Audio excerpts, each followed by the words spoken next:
was a mongrel, an ugly lop-eared mongrel, fancy free without a family tree. But he could up and do it, and prove there's nothing to it, and that's how a good dog should be.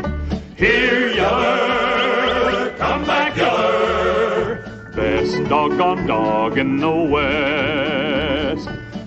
Welcome back to the episode 3 of your Dallas Birddog weekly recap show as we look back on weeks 8 through 10. After 10 weeks, the Dallas Birddogs are finding themselves at the top of the division with an 8-3 record, with the Tijuana Luchadors, Norfolk Seawolves, and the Bonnie Beach Buccaneers behind them. They have, so far this year, have scored 381 points for and only allowed 291, which is good for second in the division, where the offense is by far and away by 100 points better than second place.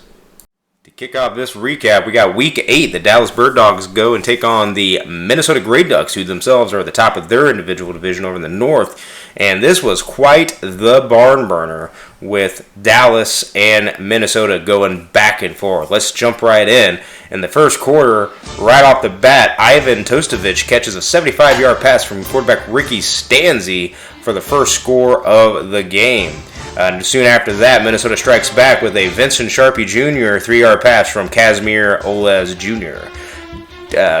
Keeping right up with it, Dallas strikes again in the first quarter with Charity Beaver's 64-yard interception return for a touchdown to go up 14-7. But in the first quarter, Minnesota has a John Huntsman 5-yard run to tie it up 14-14. In the second quarter, Minnesota gets a quick field goal in the first part, and there isn't much going until the end of the second quarter when Joey Marston's 5-yard pass from Ricky Stanzi puts the Dallas Birddogs up 21-17, but a field goal at the end of the half with 10 seconds left. Minnesota is right behind them at 21-20.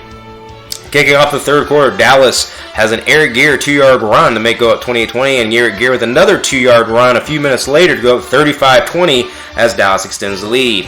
John Huntsman catches a 14-yard pass from Casimir to go to 35-26, and in the fourth quarter, Minnesota making this a game with starting off with a 46-yard field goal by Levy Tate, 35-29. But then it's all Birddogs as Cliff Burton catches a 22-yard pass from Ricky Stanzi, go up 42-29. J.J. Jameson Jr. gets a 19-yard field goal. Scooter McGee, 20-yard interception return for a touchdown with the second interception for a pick six. And then the end the game, Richard Masher, 40-yard interception return for a touchdown. That's 3 defensive touchdowns, so that Dallas goes up 59-29. And then a Minnesota, a little bit of garbage points here at the end. Janice Lux, 84-yard pass from Casimir Oles with 36 seconds to go left in the fourth quarter for a final score of 59-36. Taking a quick look at stats, Stanzi went 279 yards, 3 touchdowns as the offensive player of the game. The top receiver on that end would be Cliff Burton, who had 82 yards and a touch. Also with a touch, we had Tosevich, 94 yards and a touchdown on 3 receptions, and Marston Jr. with 5 receptions for 34 yards and a touch. Over on the defensive side for the Dallas Birddogs, they had McGee, rookie, with 9 tackles, 1 tackle for loss. The defensive line stepping up with a couple of tackles for losses with LeBron Brady Jr. getting 2 sacks and Io Torrent with a sack. Over here we have an interception by McGee, Beaver, and Masher, all for touchdowns. That would be the big difference maker in this game. Moving into Week 9, Dallas takes on the Bonnie Beach Buccaneers, who are currently last in the league. And this was not really close as Dallas took control in this game in the first quarter with 3 scoring plays to go up 17-0 in the first quarter. And it would be all Dallas from there, with the final score of 48-7, Dallas Birddogs. Taking a quick look at some of the stats, Stanzi had 184 yards and a touch, but it was mostly the running games. Eric Gear had 105 yards on 18 touches for a touchdown. Nardello had 70 yards on 14 touches, and rookie Zamboni had himself 5 touches, 5 attempts, 16 yards, but 2 touchdowns. On the receiving end, Cliff Burton had 16 yards on 3 receptions and a touch. And we're moving on over to the defensive side. Watterson and Beaverson both had 8 tackles each. Linebacker Aquake Kian had himself 4 tackles and a tackle for loss. McGee had 4 tackles and a tackle for loss. LeBron Brady Jr. had a sack. Masher had a sack. And then we had a couple of big plays on defense with Watterson, who had an interception for a touchdown, and Severance had 2 interceptions. Darius Severance, rookie, had, not a rookie, but 2 interceptions and a touchdown. Those plays were Darius Severance, 42-yard interception touchdown return in the first quarter, with Luke Watterson, linebacker, with a 30-yard interception return in the fourth to close out the game, 48-7.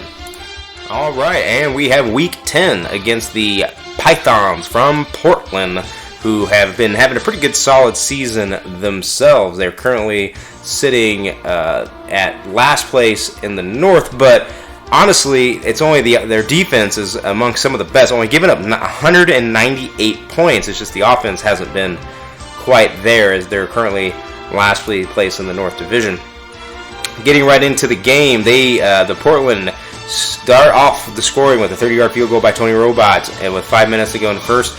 With 2 minutes, Dash Smith, 50-yard interception return for a touchdown. That is a theme, the Dallas Birddog defense, all 3 of these games coming up big. In the second quarter, another field goal by Portland goes to 6-7 with the Calvin Hobbs for Portland 6-yard pass from Panda Mikhail, 13-7 to go into halftime.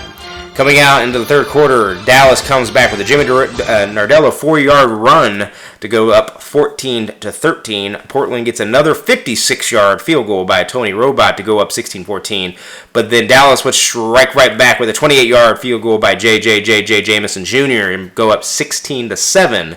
In the fourth quarter, it was a slugfest on defense, and the only scoring play with 8 minutes and 25 seconds was Jimmy Dorello's 3-yard run to go up 16-24, and that would be the difference maker in this game as the Bird Dogs go up 24-16 to complete the sweep of this 3-week series this week. Some offensive stats. Stanzi had 285 yards and 1 interception, but was sacked 4 times.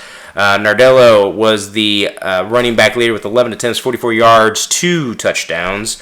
Ivan Tostovich, 6 receptions, 136 yards, with a 66-yard bomb thrown in there somewhere. Cliff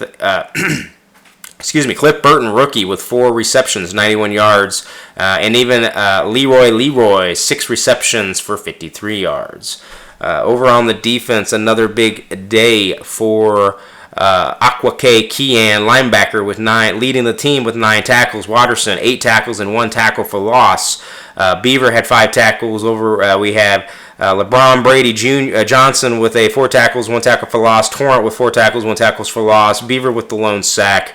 And as said previously, Dasher Smith with 1 interception and a touchdown.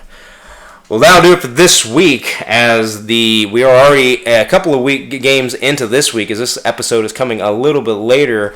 So we're currently looking at playoff implications. Dallas is sitting pretty close at the top, currently, as of this recording, 8-4, with the Tijuana Luchadors right behind them at 8-4, with only a few weeks left to go. Future schedule for the Dallas, they play in week 13, the London Royals, big game with wrapping up the season, week 14 with Bondi Beach. Next week, we'll be recapping weeks 11, 12, 13, and 14, as we have the Norfolk Seawolves, Tijuana Luchadors, London Royals, Bondi Beach to wrap up this season. Join us next time as we take a look at some possible award candidates and Pro Bowl candidates as we move into the playoffs. Thanks for joining us. It's been I.O. Torrent with the Dallas Bird Dog Recap Show. Have a good week. We'll see you next time.